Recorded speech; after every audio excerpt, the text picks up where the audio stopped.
नमस्कार। India debate में आप सबका स्वागत है। मैं हूं आशुतोष पाठक। एक बहुत बड़ी खबर आ रही है महाराष्ट्र से और गोवा से। मैंने आपको बताया था कि जब स्थितियां बदलती हैं और वक्त बदलता है तो सब कुछ बदल जाता है और ऐसा लग रहा है कि सुशांत और दिशा को न्याय मिलने को लेकर के जो वक्त में बदलाव हो रहा है उसका असर अब साफ साफ दिखने लगा है। आज दिल्ली में राजनीति का माहौल है, लेकिन मेरी उस पर कोई दिलचस्पी नहीं है क्योंकि वो एक स्पष्ट मतदान है और उस पर जिनको जीतना है वो जीतेंगे। हमारी नजर लगातार उन मुद्दों पर बनी हुई है जो न्याय का विषय है, जो सत्य का विषय है, और उसकी लड़ाई में ही हम खुद को झोंके हुए हैं। तो हमें जो खबर आ रही है वो इतनी इंपॉर्टेंट खबर है जिसे आप सुन करके हिल जाएंगे। जो लोग आज तक रिया चक्रवर्ती को मदद कर रहे थे बैकडोर से, पिछले दरवाजे से, और रिया चक्रवर्ती भी एक्सप्लॉइट कर रही थी, संभवतः ब्लैकमेल कर रही थी। रिया चक्रवर्ती उस समूह को ब्लैकमेल आज भी करने की कोशिश कर रही है और कर भी रही थी कि अगर मैं जेल गई तो किसी को नहीं छोड़ूंगी। आपको याद होगा यह स्टेटमेंट वो लगातार दे रही थी और खास तौर से हम जैसे पत्रकारों पर तो वो बहुत ही हमलावर हैं। उनके जो गुडी गुडी पत्रकार हैं, राजदीप सरदेसाई जैसे पत्रकार, जिनको कि अभी केस में घसीटा गया है और उनको आना पड़ेगा, उनके खिलाफ भी नोटिस सर्व होने वाला है। वो जिस समूह में वो काम कर रहे हैं उस समूह को भी और राजदीप सरदेसाई को भी।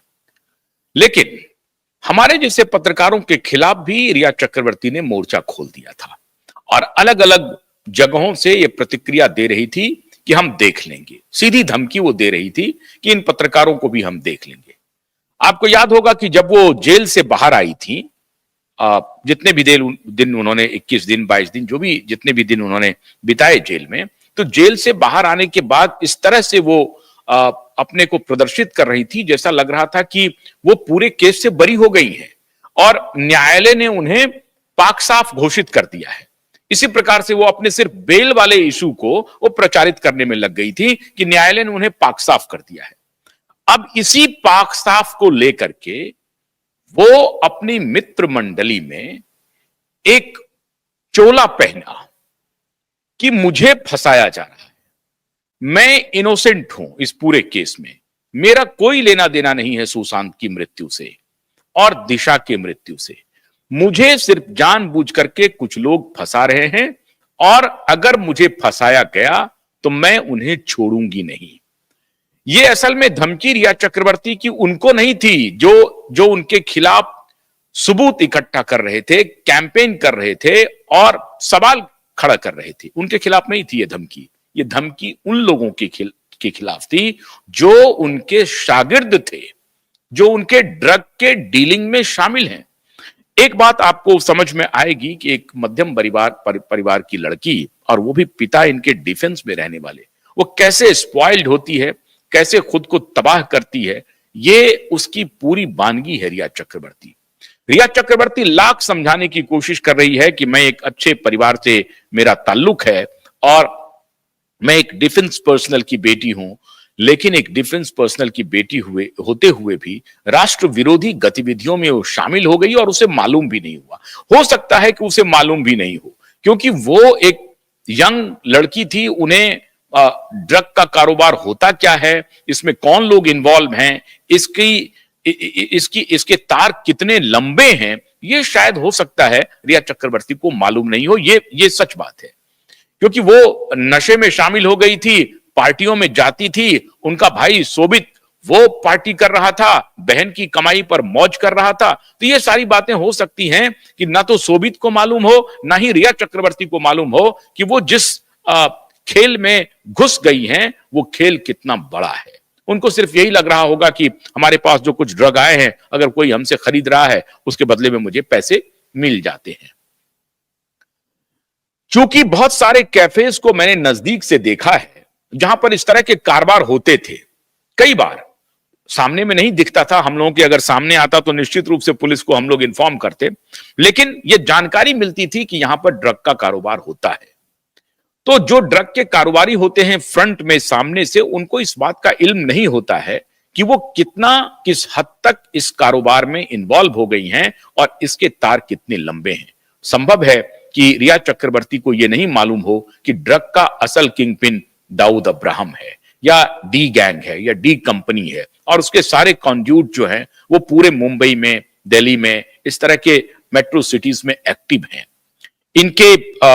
इनका जो सबसे बड़ा निशाना है वो बॉलीवुड है, और उसके बाद आप देखें तो टॉलीवुड भी होता है। टॉलीवुड से हालांकि खबरें नहीं आई हैं उस प्रकार से, मद्रास से या तमिलनाडु से, लेकिन जो मेट्रो सिटीज हैं उसके जो बड़े बड़े पब हैं, नाइट क्लब हैं, वो तो निश्चित रूप से इसमें इन्वॉल्व है और इसको लेकर के ही छापेमारी वगैरह होती भी है। बड़े यूनिवर्सिटीज हैं, यहां तक कि बड़े महंगे महंगे स्कूलों में बच्चों में ये ड्रग की सप्लाई होती है, और ये सारी जानकारी नारकोटिक्स डिपार्टमेंट को है, इंडियन इंटेलिजेंस को है। तो यह मुमकिन है कि रिया चक्रवर्ती को इस बात का इल्म नहीं हो कि वो कितने बड़े गिरोह में फंस चुकी है। खैर, लेकिन एक नॉबिस लड़की की तरह वो ये बयान देती थी कि अगर मुझे फंसाया गया तो मैं छोड़ूंगी नहीं। मतलब इतना जरूर था कि रिया को मालूम था कि इस कारोबार में कौन कौन लोग शामिल है।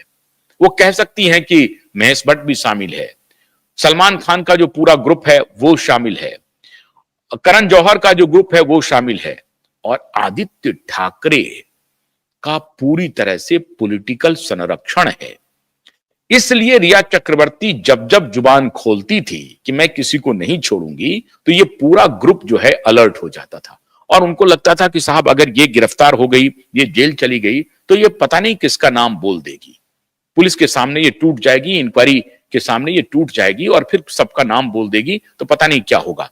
और इसीलिए रिया चक्रवर्ती को बचाने के लिए पूरा गिरोह एक्टिव हो गया, और इसीलिए सतीश मान सिंधे जैसे वकील रिया चक्रवर्ती के लिए आया। आपको हैरानी होगी, एक तरफ तो इनका जो पूरा गिरोह था वो इनको बचाने की कोशिश में लगा हुआ था, और दूसरी तरफ ये बाहर निकल करके अपने कुछ साफ सुथरे ग्रुप में ये मैसेज दे रही थी कि मेरी कोई भूमिका नहीं है, मुझे खामखा मीडिया ट्रायल कर रही है मेरे खिलाफ और मीडिया मुझे फंसा रही है। एज इफ कि मेरी कोई पर्सनल एनिमिटी हो रिया चक्रवर्ती से। मेरे जैसे और जो पत्रकार हैं वो जो इनके ऊपर सवाल कर रहे हैं, उनकी कोई पर्सनल एनिमिटी हो, न वो मुझे जानती है न मैं उन्हें जानता हूं, तो मैं ये सवाल क्यों कर रहा हूं। न तो सुशांत के परिवार वाले मुझे कुछ दे रहे हैं, न दिशा सालियान के परिवार वाले मुझे कुछ दे रहे हैं, तो मैं ये लड़ाई क्यों लड़ रहा हूं।